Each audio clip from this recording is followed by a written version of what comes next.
What's up, everybody? It is Stryker and Klein. It is night 2 of the KROQ Almost Acoustic Christmas, and it's Josh and Tyler. 21 Pilots are joining us. It's great to see you both. Yes. Thanks for having us. It's about time you guys actually do some shows for a change. I mean, geez, just been kicking back, doing nothing for the past few years. Thought we'd get out of the house. Yeah. You know, check out the world for the first time. Let me leave the first comment on the YouTube video. This will be out. Wow, I can't believe he's got his own microphone in this interview. Look at him. We give him the microphone. Yeah, I changed my stance on that. You know. So is the stance that he must have one at all times, or? No, now it's he can have one. Oh, okay.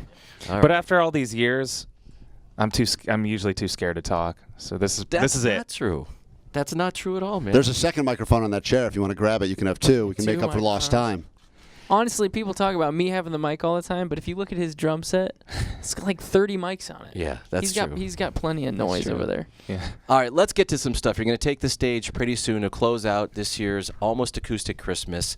The grind that you guys have been on and playing the amount of shows and the traveling you're doing, how does it feel to come to the end of the year and finally take a little bit of a break? It feels good.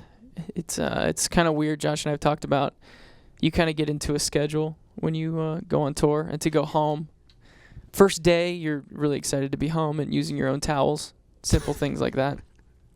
By day 2, 3, 4, you start wondering, wait, what was I doing before I was traveling around? So it's kind of hard to get into a routine again at home. When you are at home, though, is your mind still thinking about the road even though you're not trying? Like, okay, what do I have to do at 5? I have to be at a radio station. I have to be at the gig. Yeah. I find that I run out of things to do at home.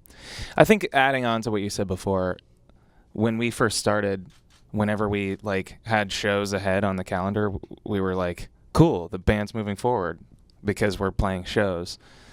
So there is kind of a bittersweet thing when you go home because, I mean, now we've been on the road for a long time, but there still is like a psychological thing where it's like, if we're not on the road, then nobody's listening to our band. We've actually kind of trained ourselves to think that show equals working, show equals moving forward, and so, because that was our main goal when we started out, is how can we get shows, how can we book shows? I mean, as simple as trying to email club owners and bar owners and stuff, and just playing anything that we could, and if we had a show to look forward to or had one booked, it felt like good. We at least we're headed in the right direction. And so to take a time off, as this year winds down, just wondering what's next.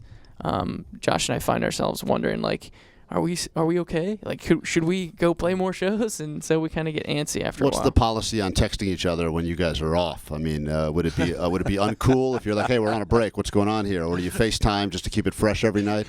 Go ahead.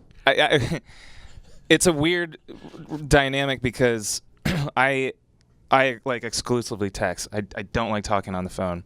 He likes to talk on the phone, but he won't text back. So I'll text him. I don't hear back. Then he'll call me and I don't answer. So we're just constantly trying to get a hold of each other and missing each other. So you're working so much, you guys can talk. Yeah. But we end up talking on the phone. We FaceTime. Did we FaceTime? Yeah. It's weird. It depends on the. It's never like a context. normal thing. FaceTiming is just a weird thing. Yeah. Just like, what room are you in right now? What Yeah. I'm about to show you. It's just, I don't know. It's invasive. We're here. That's what we do. Yeah. We're here backstage at a show, so we're not going to get too in-depth. We're not going to go too long. But the last time we had a full sit-down, the mindset felt like you would go do shows, but there was still a hint inside you that was like, I hope people come out to this thing. I hope people give a darn and come to the show. How have you progressed mentally with that or not? How are you ticking up there right now? Yeah, just being conditioned from the beginning. Josh and I have each had nightmares where we play a show and there's no one there. And then actually we've done that before. And then to, travel the world now and be in a position where we know how many people are going to be there. We know people are going to show up is really special. It's something that we don't take for granted. In fact, we look back on, just the decisions that we made, deciding what to do and what shows to play and how hard to work and what songs to write. I don't know if we would want to try to do it again. It's just there's so many bands trying to do this, and for us to thread a needle and be here today is incredibly, I don't know. We're grateful for it. Is there part of you that is super ready to make new music, or are you more ready to do some more shows and just let's get out of the way for a little bit? Let's not go on Instagram. Let's not do anything. Which you did that previous, but how are you feeling? Well, I think I don't know if there would be a world in which we just kind of like completely go off the map again. Unless you don't call me back. yeah. Hey, I call you back eventually. You text me first. Hey, what's up? And I call you. Yeah. Is this important? And then you text me, did you butt dial me? Yeah. You know, like when somebody's calling and you can like text them as they're calling. Yeah. Yeah. That's what I do. No, yeah, I think completely going off the grid was tough for both of us in a lot of ways, but Like no electricity. Really off the grid. We had nothing. It was You rode a horse to the studio, no cars, just no nothing. just pooping on the ground, man. Yeah. So I don't know if it would be that. But I do think that we're both wired to kind of always be wanting to do something that pushes this forward. Do you like being uncomfortable? Meaning, all right, we have to write new songs. We got to do it. And maybe you don't want to, but you push yourself in there to do it. Yeah. For sure. Yeah, because I think there's also a reality that you can become too comfortable and then and maybe just become comfortable with doing nothing. I think we.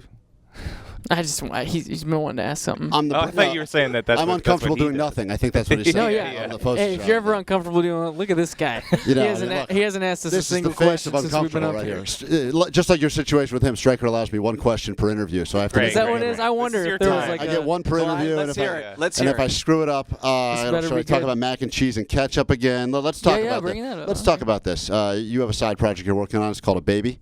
That's pretty exciting. Yeah. I believe I was doing the math with my wife, and I believe she got impregnated with my kid the night I last saw you guys perform live. So there's a good chance that she was thinking of one of you two.